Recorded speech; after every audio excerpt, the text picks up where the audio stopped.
இன்னைக்கு ஓவியா செய்த விஷயம் வந்துட்டு கொஞ்சம் எல்லை மீறி போனதாகத்தான் மக்கள் சமூக வலைதளத்தில் அவங்களுடைய கருத்துக்களை தெரிவிச்சு வந்துட்டு இருக்காங்க. அதாவது நம்மளுடைய ஓவியா வந்துட்டு குழந்தைத்தனமானவங்க, ரொம்பவே இன்னசென்ட். யாருக்கிட்ட அன்பு அதிகமா கிடைக்குதோ அவங்க கிட்ட வந்துட்டு பயங்கரமா க்ளோஸ் ஆயிடுவாங்க. ஆனா அதனால ஆரோ வந்துட்டு அதிக அளவுல பாதிக்கப்பட்டிருக்க மாதிரி இன்னைக்கு சித்தரிச்சு காட்டப்பட்டிருக்கு. ஆரோ வந்துட்டு பிக் பாஸ் கிட்டயே முறையிட்டு இருக்காரு. இந்த மாதிரி ஓவியா வந்துட்டு லெவலை கிராஸ் பண்ணிட்டு இருக்கா, அவகிட்ட தயவு செஞ்சு கொஞ்சம் பேசுங்க அப்படின்னு. இது ரொம்பவே சென்சேஷனலான விஷயமா இருக்கிறதுனால நீங்களே பேசுங்க ஆரோ அப்படின்னு பிக் பாஸ் சொல்ல ஆரோ ஓவியாவை தனியா கூட்டிட்டு போய் பேசுறாரு. ஆனா அதுக்கும் வந்துட்டு ஓவியா ஒத்து வர மாட்டாங்க. எல்லாத்துக்கும் மேல ஆரோ வந்துட்டு அவருடைய பர்சனல் லைஃப் பாதிக்கப்படுவதாக ரொம்பவே வந்துட்டு ஃபீல் பண்ணி வந்துட்டு இருக்காரு. ஒரு காட்சியில பாத்தீங்கன்னா ஓவியா வந்துட்டு ஆரோட பெட்ல படுக்க வராங்க.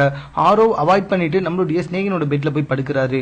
ஓவியா மீண்டும் ஆரோவை வந்துட்டு ஃபாலோ பண்ணி வந்துட்டு பெட்ல படுக்கிறாங்க. ஏன் ஓவியா இப்படி பண்ணிட்டு இருக்காங்க? ஆரோவுக்கு வந்துட்டு ஓவியாவை அவாய்ட் பண்றது தெளிவா தெரியுது. இருந்தும் ஓவியா எதுக்காக ஆரோவை இப்படி டார்ச்சர் பண்ணி வந்துட்டு இருக்காங்க அப்படின்ற விஷயம் தான் தற்போது யாராலையும் புரிஞ்சுக்க முடியல. ஆனா ஒரு சின்ன ப்ரோமோ போட்டாங்க. அதுல வந்துட்டு லவ் விஷயத்துல நான் கொஞ்சம் வீக்கானவ தான் அப்படின்னு நம்ம ஓவியாவே வந்துட்டு ரொம்பவே வெளிப்படையாகவும் பேசியிருக்காங்க. மக்கள் எல்லாருமே அவங்களுடைய ஆதரவை தருவதற்கு ரொம்பவே ரெடியா இருந்து வந்துட்டு இருக்க இந்த நிலைமையில ஓவியா இப்படி செய்து வந்திருப்பது சரியா தவறா அப்படின்னு தயவு செஞ்சு எங்களோட கமெண்ட் பாக்ஸ்ல நீங்க கமெண்ட் பண்ணிடுங்க. இந்த வீடியோ பிடிச்சிருந்தா லைக் பண்ணுங்க.